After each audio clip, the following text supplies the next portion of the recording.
when you miss a shot, you right away, there's an inclination to think, maybe I don't aim it right. That's what I always thought. And so when I first began, this really isn't about me, it's just going back to how we began instinctively. I played every sport in school. Now I'm going to college. I'm only good enough for the baseball team. Excited about that. And my first year of college, getting ready for it, I worked in construction, real hard construction job, but paid great, okay, 4 times minimum wage. And so, right at the end of my high school years, there's never been a boy walk by one of these tables and think, God, I wouldn't want to be any good at that. You know what I mean? It's just like the most captivating, the colors, the thing, and it'd just be cool. But then I grotesquely underestimated how hard it is.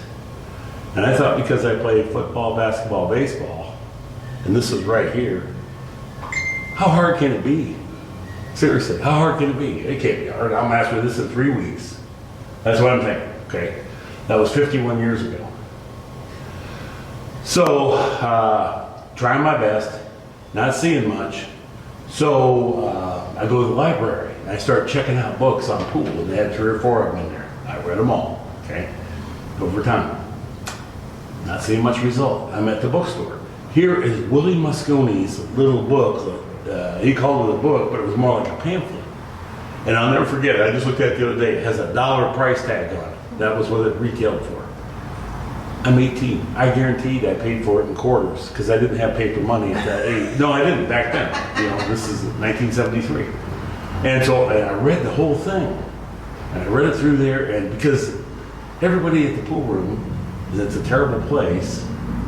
And all, like when the police officer comes in, there's the kid that shoplifted. When the truant officer comes in, there's the kid that skipped school. They're all smoking cigarettes.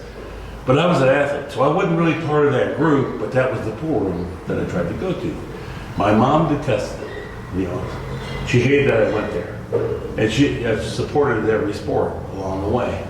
But I'm doing it not for what she's fearful of. She's thinking murder and drugs, you know, and I'm thinking, you know, excellence. I'm gonna learn to do this. So it was a pretty nasty place, and everybody in there is good. And I am not terrible, but worse than that. You know, just unbelievably how poor I am. I just can't imagine it. And I think if you would teach me how you aim, if I could learn how you aim, I think I could get it too. And then they'd make me pay them $5. And 1973 now, this was money, but I wanted to learn it so damn bad, so I'd do it.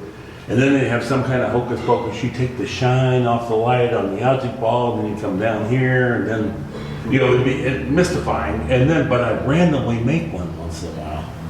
And I think, okay, I got it now. And then I'd miss the next 5 or 6 in a row. Didn't happen, okay? And it's frustrating. Now, when we have my job living in Madison, Wisconsin, to buy this cue, Viking cue. So now it's Saturday morning, and the guy goes, young guy like you, down there by the campus, University of Wisconsin, you'll love it. I'll drop you off down there. There's pizza, ice cream, beer, girls. You're gonna love it. I'm like, yeah, doesn't sound bad, you know, so we did it, okay? And I find this sign sticking out of the wall, and it says, Q-Neek Billiards. But I've never seen a word that said Q-Neek. I'm thinking, what the heck is that? I bet it's a place that sells tables, and I'd love to have a table, but I can't afford a table. But I wish it'd be a pool room. I'd go in there, and I've never been in Wisconsin before, but that's a hillbilly state to begin with. Who in the hell can beat me? I've been playing 3 months. No, seriously. This is how I'm thinking, you know, and so I go in this place, and it is a pool room, and it's an upstairs place, and it's a state-of-the-art pool room by today's standards. There's nothing I can even compare to it. But this is 1973. No alcohol in pool rooms, forbidden throughout America. No alcohol in pool rooms, period. Okay, that was a city ordinance everywhere. You remember this? No. Okay. That changed in 1985. But it was so much better for the pool environment because there's no other reason to come here but pool. And it'd be a doctor, a veterinarian, the editor of the newspaper, and then pool people too, but I'm just saying it was a much better class of clientele. And everybody's in there trying to get better. And anyway, I walk into this place, and it's about this time in the morning, and it's pristine. 22 9-foot tables, nice light over. I've never seen anything looking like this. Everything's immaculate. There's a big 500-gallon tropical fish tank in the middle of the room. There's plants along the wall. Like, it's real serene, and everything's immaculate, and the balls are polished, and it's the most inspiring place. And I can't believe this. And I'm looking and I'm thinking, and the kid's vacuuming the tables. He goes like, "Did you want to rent a table?" I can't even believe they rent me a table, but damn right. You know, I mean, do I ever? Yeah, I'd do it for sure. So I'm down there. Well, when you're 18, your attention span to play by yourself is exactly 20 minutes. And then at that point, I got to have some social engagement. Hey, you know, Wendy, play me a couple games or whatever. I say, hey, come on, play me a couple games. The guy's cleaning. He goes, oh, you wouldn't want to play me. I'm horrible. And I'm like, oh, no, I'm not judging. Don't feel bad. And I'm in my mind, I'm thinking, hey, hell, nobody's going to beat me. You know, anyway, so don't you feel bad. I mean, don't, you know. Well, then we played. And I hardly made a ball. And he's running 5, 4, and beats me a couple games pretty fast. And I'm like, oh, come on, you're good. He goes, oh, I'm not any good. I'm the worst guy in here. And they go, oh, that can't be true. You know what I mean? Like, or am I grotesquely wrong about being the best player? You know, it's one or the other, and I'm pretty dumb, but I am willing to revise my opinion in the light of better facts. And he goes, no, I'm the worst guy in here. He says, but if you're serious about it, the owner will be here in an hour, you gotta stick around. So I said, oh, okay. Huh. I almost didn't. He goes, he gives lessons, he's a pro, beats pro players, you know. I think well, okay, I almost didn't, but I did. I stuck around. He comes in and he goes, hey, Jim said you want to get a little help with your game. And I go, yeah, I'm kind of curious about it.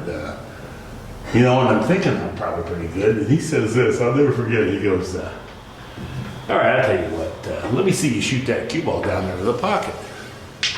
And I said, oh, okay. And oh my goodness, Nathan, my heart is throbbing in my chest. I swear, I want to, and when you're 18, you want validation that, hey, you are good, you know, not bad, you know, just one little fragment of positivity. So he says, shoot that down there. Now I'm gonna make the cue ball in the corner, so don't watch the ball, just watch my tip after impact. Okay, and I'm sure I'm smoother today, but anyway, just watch the tip here. Ready to shoot. And you see my tip doesn't follow through at all? Right there. It's a poke or a jab. Never used a pool. I was so relieved that I went in the pocket like that. And I'm so prepared for him to say, oh, you are good. Wow, okay. You know, and he goes like this, he goes, I see what you got there. I see what you got. How long did you tell me you've been playing, Mark? I said, Jerry, I played every day for 3 months. I only missed one day. Okay, well, here's what I think. And he says, I want you to take 2 weeks off. When you come back, I want you to consider quitting altogether. And it was the most stunning, hurtful, it's emblazoned across the front of my brain. He didn't say it with a smile, and I don't think, I thought I heard those words, but it couldn't have been those words. Couldn't have been. I don't know what I heard, but it sounded like that. And then he might have said something about possibly crocheting or crossword puzzles would be in my best interest. And no joke, he says, nah. If you thought you learned there for the first 3 months, you can just forget that.